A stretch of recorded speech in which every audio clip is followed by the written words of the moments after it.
Je m'appelle Isabelle. Et qu'est-ce que tu es venu faire ici, là?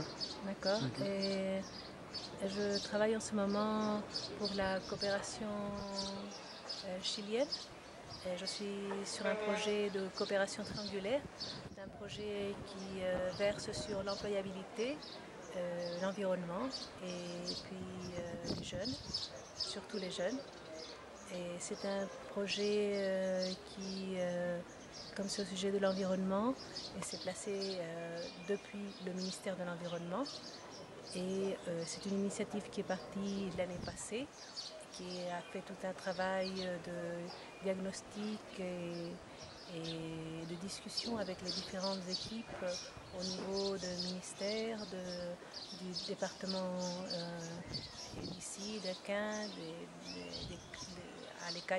au CAI aussi, et qui a involucré aussi plusieurs services publics, plusieurs institutions publiques et aussi les privés. Et il y a 2 fondations aussi qui travaillent dans ce sujet et on commence à travailler. Cette année, on veut implémenter le projet. On est dessus, on est sur ça. Et donc les 2 institutions avec qui on va travailler, ce sont les institutions de la société civile privée, ce sont la Fondation Aquin Solidarité et la Fondation HPE. Le projet se localise au bassin de Brodequin. Il va travailler sur le bassin de Brodequin et il se localise ici à Aquin. On va travailler surtout au bureau de l'environnement, mais aussi c'est un projet interinstitutionnel. Donc on va travailler avec une logique de comité de pilotage et pour développer 2 lignes de formation.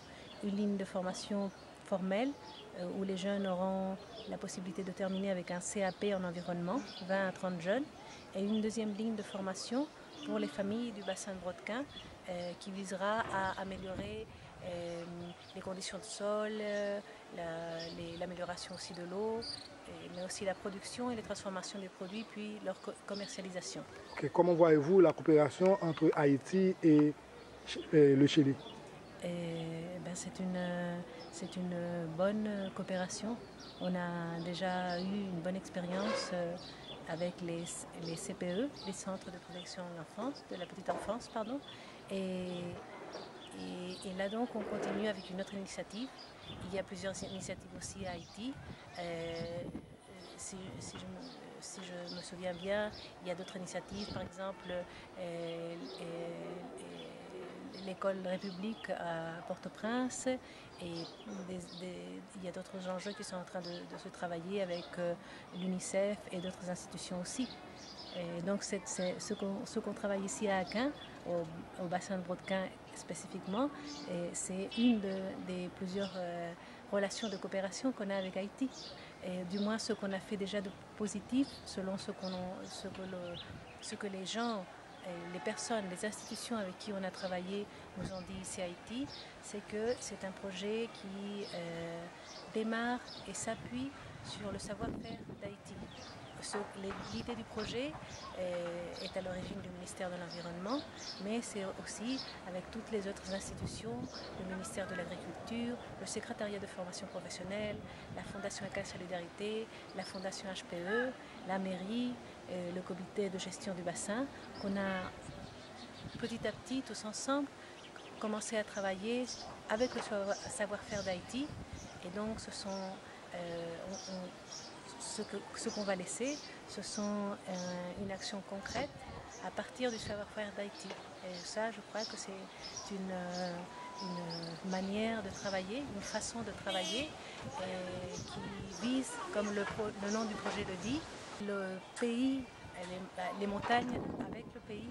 C'est un pays qui a beaucoup de force, qui a beaucoup de couleurs, mais en ce moment, les montagnes ont un problème de déforestation.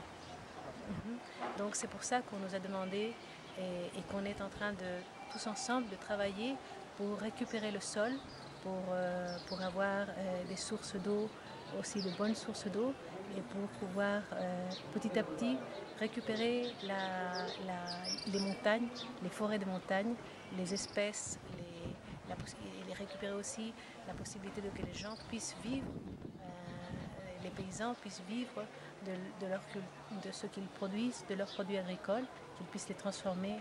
Donc pour nous, les mornes, les montagnes, sont les anciens habitants de ces terres. La terre, c'est un être vivant. Et donc il faut la protéger, et il faut savoir l'alimenter, il faut savoir la protéger, il faut savoir aussi lui rendre la vie. Okay. D'après vous, qu'est-ce qui est à la base de cette déforestation? À la base, c'est un thème pas si simple aussi. Et à la base de cette déforestation, il y a un thème de survie aussi. Les gens, et donc ils ont du bois pour faire du charbon, mais c'est aussi parce que c'est un moyen économique, c'est une activité qu'ils ont pour avoir des revenus. Et donc c'est un thème aussi économique, mais c'est aussi un thème écologique aussi, parce que en fin de compte, si on a beaucoup d'érosion et de déforestation, ce sera difficile de construire un avenir, ce sera difficile d'avoir le milieu où on va vivre sera érosionné, sera un peu plus pauvre. Donc je crois que c'est important de commencer à comprendre que c'est un thème qui a beaucoup d'aristes, c'est un thème complexe où il y a aussi beaucoup de choses à résoudre, qu'on peut avancer ensemble, qu'il faut avancer ensemble, d'une construction ensemble, on peut récupérer les richesses potentielles, les énormes richesses potentielles qu'a